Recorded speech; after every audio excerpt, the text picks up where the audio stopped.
Hello guys, welcome to my YouTube channel. In this lab, we are going to see how to configure ASA in ASA firewall in active mode.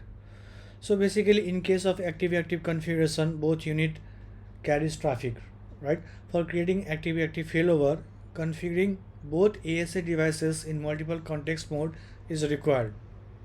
For active configuration, failover context and failover groups need to be created. The failover group is then applied to the primary or secondary physical ASA unit, right? For example, the primary unit is the active ASA of a failover group 1, but the secondary unit is the standby ASA for the failover group 1, right? If the primary ASA is out of the order, secondary ASA will become active in the failover group 1. Same thing applies to the failover group 2.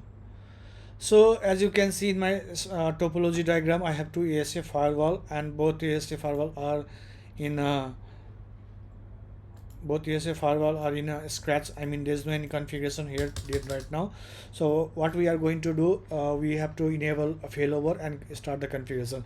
Before that, just have a look with this requirement. Task is to configure high availability for active mode.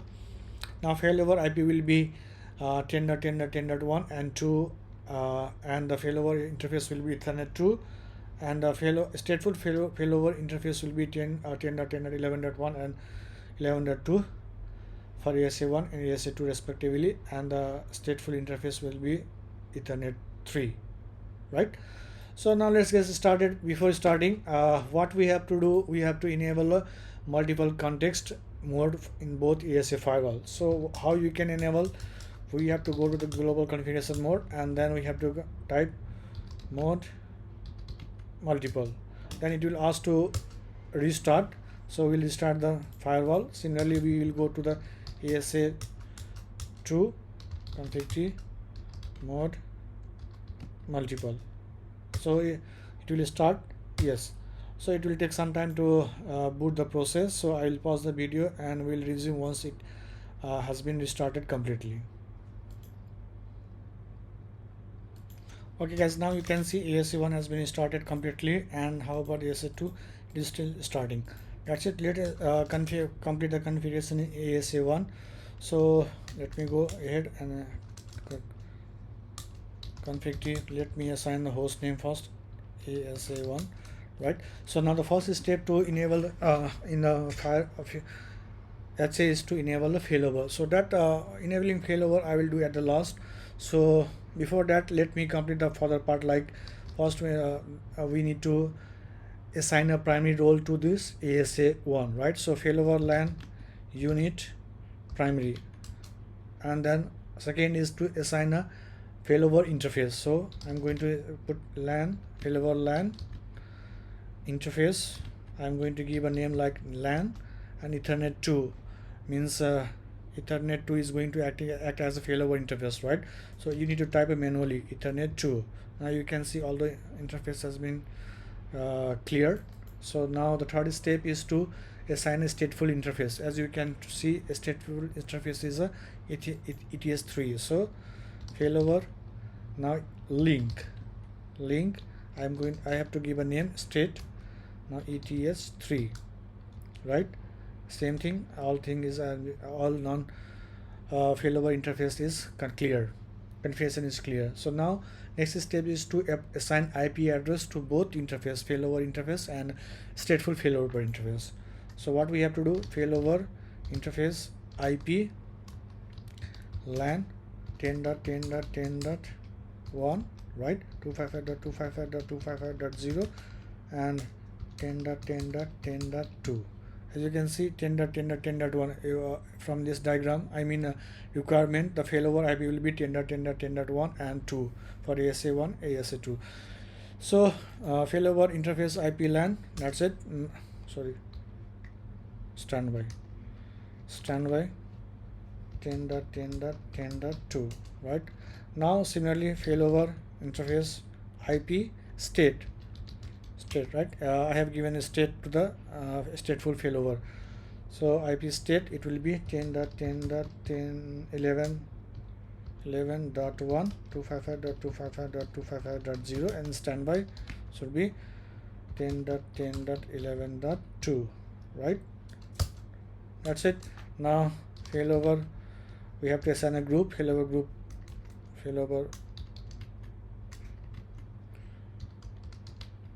group 1. I'm going to give a failover group 1. Now print, as you can see, hold on, print delay will be 100. Okay, now I will create another failover group 2, and this will be acting as a secondary, and print. That's it. Now let's go to the ASA 2. Now we have to configure same thing in ASA to whatever we have configured in ASA 1. So let's go ahead, configure team, host name, let's give a host name ASA 2, right? Now I will enable the failover at the last. So before that, we'll assign the failover LAN interface and the IP. So I'm going to give failover unit, failover LAN unit secondary, right? Failover LAN interface, same LAN, Ethernet 2, ETH2, right? Now failover link, STAT state, ETS3. Now IP address, failover interface IP LAN 10.10.10.1 255.255.255.0 standby 10.10.10.2, right? Similarly failover interface IP STAT state 10.10.11.1 255.255.255.0 standby 10.10.11.2. That's it. Now we can enable the failover. Group will be created automatically, and now let's enable failover. Right now, what we have to do, we have to enable interface. So interface IP brief, as you can see, all the interface are off. So I'm going to enable that interface range, interface Ethernet 2, no shutdown, and interface Ethernet 3, no shutdown, right? Similarly, if you go to the ASA 2, Ethernet 2, no shutdown, and interface Ethernet 3, no shutdown. So now we'll wait for the result. I will see how it works.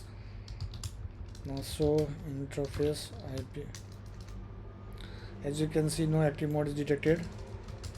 So IP interface, so interface IP brief, both are up. So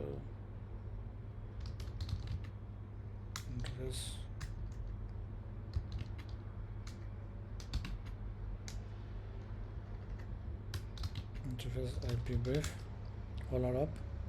That's it. We'll wait for the, as you can see, being configuration replication sending to the mid. Now it has found the ASA2 as a secondary, so you can see config not enabled in a distributor. So now, as you can see, now it is showing as ASA1, right? So now earlier I have given the host name as ASA2.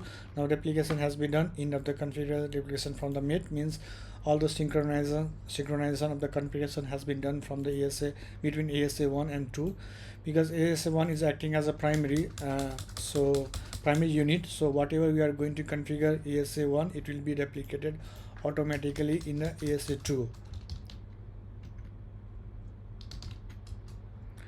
See here what is saying, the configuration application is not performed from the standby to active. So whatever we are going to we have to do it from the ASA1 only. So you can, no response from the mid. Okay, fine. We'll wait for the result. Okay guys, now after synchronization, let's see the status. So failover. Now here you can see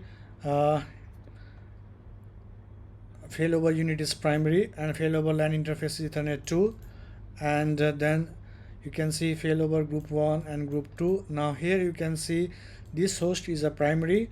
For group 1 it will be acting as a active, and for group 2 it will be acting as a standby ready, right?